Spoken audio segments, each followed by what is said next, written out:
ಒಬ್ಬ ಪ್ರಧಾನಮಂತ್ರಿಯಾದವರು ಇಷ್ಟೊಂದು ಮಟ್ಟಕ್ಕೆ ಸುಳ್ಳು ಹೇಳೋದಿದೆಯಲ್ಲ, ಆ ಸ್ಥಾನಕ್ಕೆ ಅಗೌರವ ತರ್ತಕ್ಕಂಥದ್ದು. ಯಾರಾದರೂ ಎಕ್ಸೈಜ್ನಲ್ಲಿ 700 ಕೋಟಿ ಮಾಡೋಕ್ಕಾಗತ್ತಾ?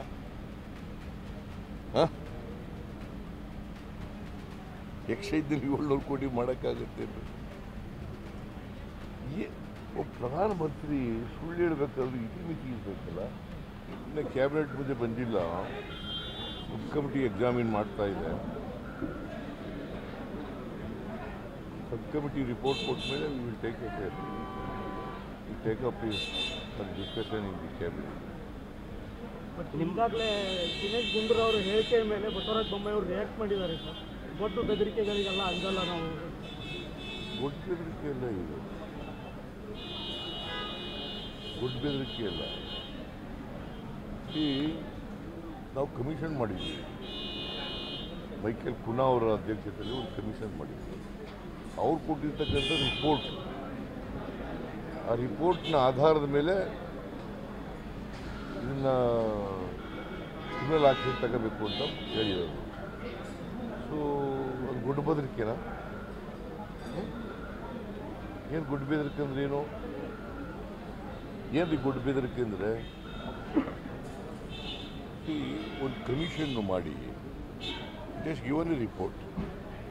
On the base of the report criminal action ತಗೋತೀವಿ ಅಂತ ಹೇಳಿದ್ದಾರೆ ಅವರು. What is wrong in that? Good ಬೆದರಿಕೆ ಅನ್ನೋದು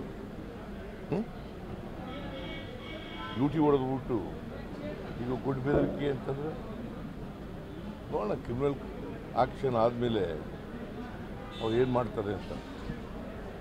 ಸರ್, ಈಗ ಅದು ಬಿಕುನಾ ಅವರು ಕಮಿಟಿ ಪ್ರಾಸಿಕ್ಯೂಷನ್ಗೂ ಹೇಳಿದೆ ಸರ್, ಮಾಜಿ ಮುಖ್ಯಮಂತ್ರಿ ಯಡಿಯೂರಪ್ಪ ಹಾಗೂ ಶ್ರೀರಾಮುಲು ಅವರು. ಸೊ ಈ ಸಂಬಂಧಿಸಿದಂಗೆ ಏನಾದರೂ ಪ್ರಕ್ರಿಯೆ ಸ್ಟಾರ್ಟ್ ಮಾಡ್ತಾರೆ? ಅದಪ್ಪ ಇನ್ನೂ ರಿಪೋರ್ಟ್ ಬರಲಿ, ಸಬ್ ಕಮಿಟಿ ರಿಪೋರ್ಟ್ ಬರಲಿ, ಈ ಟೇಕ್ ಆಕ್ಷನ್.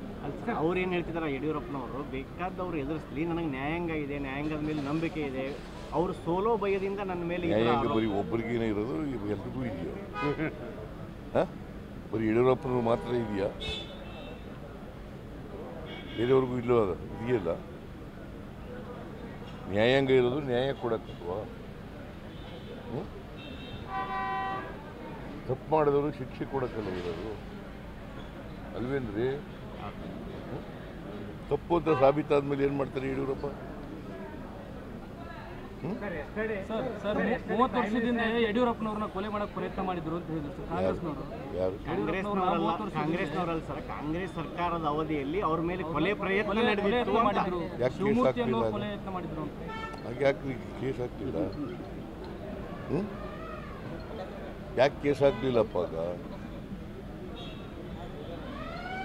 ಸುಳ್ಳು ಹೀಗೆ ಹೇಳಿದ್ರೆ ಸುಳ್ಳು ನಿಜನಾ? ಅದು ನಿಜ ಇದ್ರೆ ಕೇಸ್ ಹಾಕ್ಬೇಕಾಗಿತ್ತಲ್ಲ. ಯಾರು ಕೊಲೆ ಬೆದರಿಕೆ ಹಾಕಿದ್ರೆ, ಕೊಲೆ ಮಾಡ್ತೀನಿ ಅಂತ ಹೇಳಿದ್ರೆ ಅವ್ರ ಮೇಲೆ ಕೇಸ್ ಹಾಕ್ಬೇಕಾಗಿತ್ತು, ಅಲ್ವೇನ್ರಿ? ಕೇಸ್ ಹಾಕಿದ್ರು ಅವ್ರಿಗೆ ಸಮಸ್ಯೆ ಆಗಬಾರ್ದು ಅನ್ನೋ ಕಾರಣಕ್ಕೆ ವಾಪಸ್ ತಗೊಂಡಿದ್ದೆ, ವಿಡ್ರಾಲ್ ಮಾಡ್ಕೊಂಡಿದ್ದೆ ಅಂತ ಹೇಳ್ತಾರೆ. ಯಾರು ಹೇಳಿದ್ರು? ಯಡಿಯೂರಪ್ಪ ಅವರಿಗೆ. ಅವರು ಎಲ್ಲ ಕೇಸ್ ಕೋರ್ಟ್ಗೆ ಹೋಗಲ್ವಾ? ಕೋರ್ಟ್ ಮೇಲೆ ನಂಬಿಕೆ ಇದೆ ಅಂತಾರೆ. ಸರ್, ನಿನ್ನೆ ಪ್ರೈಮ್ ಮಿನಿಸ್ಟರ್ ಅವರು ಮಹಾರಾಷ್ಟ್ರದಲ್ಲಿ ಚುನಾವಣಾ ರ್ಯಾಲಿಯನ್ನು ಸಂಬೋಧನೆ ಮಾಡುವಾಗ ಕರ್ನಾಟಕದಿಂದ 700 ಕೋಟಿ ರೂಪಾಯಿಗಳು ಅಕ್ರಮ ಎಕ್ಸೈಸ್ ಇದರಲ್ಲಿ ಆದಂಥ ಹಣದಿಂದ ಕಾಂಗ್ರೆಸ್ ಚುನಾವಣೆ ನಡೆಸ್ತಾ ಇದೆ ಅನ್ನೋಂಥ ಒಂದು ಮಾತನ್ನು ಆರೋಪವನ್ನು ಮಾಡಿದ್ದಾರೆ. ಒಬ್ಬ ಪ್ರಧಾನಮಂತ್ರಿಯಾದವರು ಇಷ್ಟೊಂದು ಮಟ್ಟಕ್ಕೆ ಸುಳ್ಳು ಹೇಳೋದಿದೆಯಲ್ಲ, ಆ ಸ್ಥಾನಕ್ಕೆ ಅಗೌರವ ತರ್ತಕ್ಕಂಥದ್ದು. ಯಾರಾದರೂ ಎಕ್ಸೈಜ್ನಲ್ಲಿ 700 ಕೋಟಿ ಮಾಡೋಕ್ಕಾಗತ್ತಾ?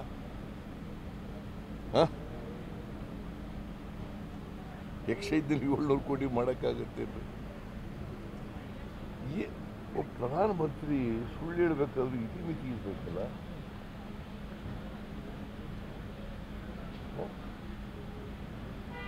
ಎಕ್ಸೈಸ್ ಡಿಪಾರ್ಟ್ಮೆಂಟ್ನಲ್ಲಿ ಯಾಕೆ ದುಡ್ಡು ಕೊಡ್ತಾರೆ ಅವರು? ನಮಗೆ ಯಾಕೆ ಕೇಸ್ ಹಾಕ್ಲಿಲ್ಲಪ್ಪ? ಆಗ ಯಾಕ್ರಿ ದುಡ್ಡು ಕೊಡ್ತಾರೆ ಹೇಳಪ್ಪ ನೀವೇ? ಆಯ್ತಪ್ಪ,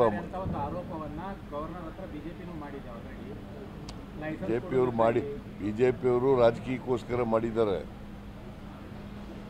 ಅವರು ಮದ್ಯದ ಅಂಗಡಿಗಳ ವ್ಯಾಪಾರಸ್ಥರು, ಅವರು ರಾಜಕೀಯ ಕಾರಣಕ್ಕೋಸ್ಕರ ಮಾಡಿರ್ತಾರೆ. 700 ಕೋಟಿ ಹಾಗಾದರೆ MLAಗಳನ್ನೆಲ್ಲ 17 ಜನ MLA ಕೊಂಡ್ಕೊಂಡ್ರಲ್ಲ, ಎಷ್ಟು ಕೋಟಿ ಖರ್ಚು ಮಾಡಿ, ಎಲ್ಲಿಂದ ಬಂತು ಆ ದುಡ್ಡು? ಯತ್ನಾಳ್ ಹೇಳಿದಾರಲ್ಲ, ಚೀಫ್ ಮಿನಿಸ್ಟರ್ ಆಗಬೇಕಾದ್ರೆ 2,000 ಕೋಟಿ ಕೊಡಬೇಕು ಅಂತ. ಯಾವ ದುಡ್ಡು ಅದು? ವಿಜಯೇಂದ್ರ ಅಧ್ಯಕ್ಷನಾಗಬೇಕಾದ್ರೆ ದುಡ್ಡು ಕೊಟ್ಟಾಗಬೇಕು ಅಂತ ಹೇಳಿದ್ರಲ್ಲ, ಯಾವ ದುಡ್ಡು ಅದು? ನಾನು ಹೇಳಿರೋದಲ್ಲ, ಯತ್ನಾಳ್ ಹೇಳಿರೋದು. ಯಾರು ಯತ್ನಾಳು? BJP man. ಏನಾಗಿದ್ದಾರೆ ಅವರು? ಶಾಸಕರು, ಸೀನಿಯರ್ ಮಾಜಿ ಮಂತ್ರಿ, ಕೇಂದ್ರದ ಮಾಜಿ ಮಂತ್ರಿ, ಸೀನಿಯರ್ ಲೀಡರ್.